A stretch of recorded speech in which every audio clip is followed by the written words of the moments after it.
آج اللہ رب العزت نے ہماری کمزوریوں کو دیکھتے ہوئے اس سفر کو نہایت آسان فرما دیا ہے۔ حضرت مرشد عالم مولانا غلام حبیب رحمۃ اللہ علیہ فرماتے تھے کہ آج سے 70-80 سال پہلے کا جو حج ہوتا تھا بہت مشقتوں والا ہوتا تھا۔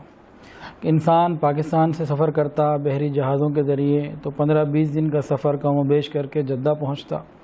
جدہ بندرگاہ پہنچنے کے بعد 3 دن تک زمین پہ اترنے نہ دیا جاتا، حالانکہ جدہ کی زمین آنکھوں سے نظر آ رہی ہوتی تھی۔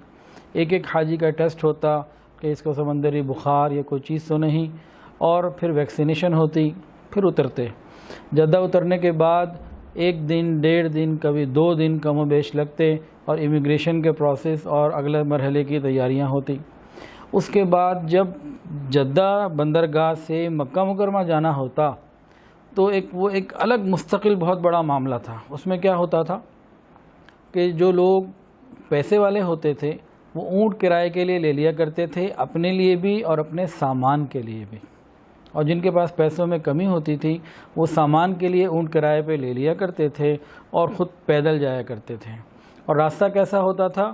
بندرگاہ سے لے کے مکہ مکرمہ تک 3 دن کا سفر، اونچی نیچی پہاڑیاں، اور درمیان میں کوئی کینٹین، کوئی دکان، کوئی چیز نہیں ہوتی تھی۔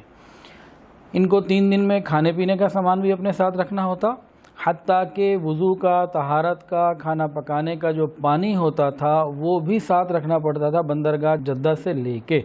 راستے میں پانی بھی کہیں نہیں ملتا تھا۔ اتنی محنتوں کا سفر کر کے پھر یہ حج کے لیے، عمرے کے لیے مکہ مکرمہ کی سرزمین پر پہنچتے تھے، حرم میں داخل ہوتے تھے۔ حضرت فرماتے ہیں کہ پہلے زمانے میں راستے کچے ہوتے تھے، حاجی پکے ہوتے تھے۔ آج راستے پکے ہو گئے، حاجی کچے ہو گئے۔ تاہم اللہ رب العزت کا فضل ہے، کرم ہے، اس نے ہماری کمزوریوں کو دیکھتے ہوئے ہمارے لیے راستوں کو آسان کر دیا۔ آج ہم کیسا سفر اختیار کرتے ہیں؟ VVIP سفر۔ گھر سے نکلتے ہیں، ایئرپورٹ جاتے ہیں تو وہ ایئر کنڈیشن، ایئرپورٹ سے جہاز میں بیٹھتے ہیں تو وہ ایئر کنڈیشن، جہاز سے جدہ ایئرپورٹ اترتے ہیں تو وہ ایئر کنڈیشن، وہاں سے ایئر کنڈیشن بسوں میں بیٹھ کر مکہ مکرمہ پہنچتے ہیں تو ہوٹل ایئر کنڈیشن، اور ہوٹل سے حرم پہنچتے ہیں تو حرم ایئر کنڈیشن۔ اتنی اللہ نے آسانیاں کر دی۔